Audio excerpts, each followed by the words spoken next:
शिवाजी राजांनी रोहिडेश्वर घेतला. तटबंदीचं बांधकाम चालू केलं. 3,000पर्यंत राजांनी मावळे वाढविले होते.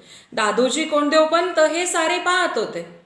एके दिवशी पंत राजांना म्हणाले, राजे, तुमचे हे मावळे कशाच्या जोरावर लढणार आहेत?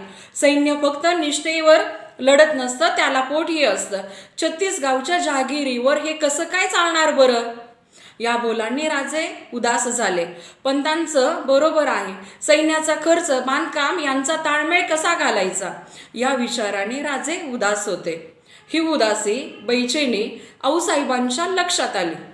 त्या म्हणाल्या, शिवबा, पंतांचं म्हणणं मला कळालं. माणसं 2 स्वभावाची असतात बरं का. काही मागचा पुढचा विचार करतात. सावधगिरी हा त्यांचा स्वभाव असतो. अपयशाची त्यांना सदैव भीती वाटते. अशा माणसांचं जीवन बाळा स्थिर राहत नाही, पण त्यांच्या हातून फारसं घडतही नाही. दुसरी माणसाची स्वभाववृत्ती मनाला पटेल ते करणारी. जर कोणत्याही कामाच्या पाठीमागे शुद्ध हेतू असेल तर ते काम तडीस नेण्याची वृत्ती असणारी माणसं परिणामांचा सहसा विचार करत नाहीत. तुमचेच पिताश्री शहाजीराजे यांच्याकडे बघा ना. जे पाहुणं त्यांच्या स्वभावात आहे, परिणाम ते जाणत नाहीत. योग्य वेळी योग्य निर्णय निर्भयतेने घेण्याची ताकद, तो स्वभाव, ते धाडस, जिद्द तुमच्या अंगी आहे बरं का. आपल्या स्वारींनी बंडावा केला. मोगलाई आदिलशाहीला एकट्याने तोंड दिलं. बंडावा मोडला म्हणून त्यांना पराजित समजायचं का?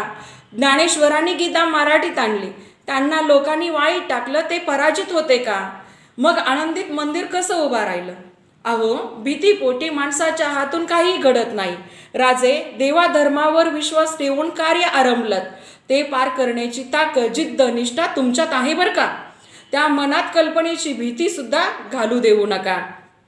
आऊसाहेबांच्या बोलण्याने राजांचं थकलेलं मन ताजतवानं पुनर्जीवित, प्रफुल्लित झालं.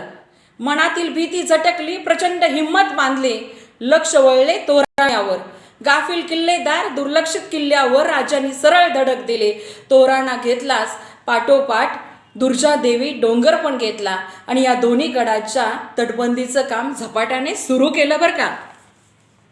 आणि म्हणून छत्रपती शिवराय यांना निर्भयतेचं प्रतीक मानलं जातं.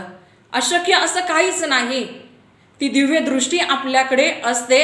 आचरणाची जोड पाहिजे आणि गुरुशिवाय विद्या नाही. म्हणून आऊसाहेबांच्या रूपामध्येच खरं आपल्याला गुरुत्व प्राप्त झालं. म्हणून हे स्वराज्य छत्रपती शिवरायांच्या हातून घडलं.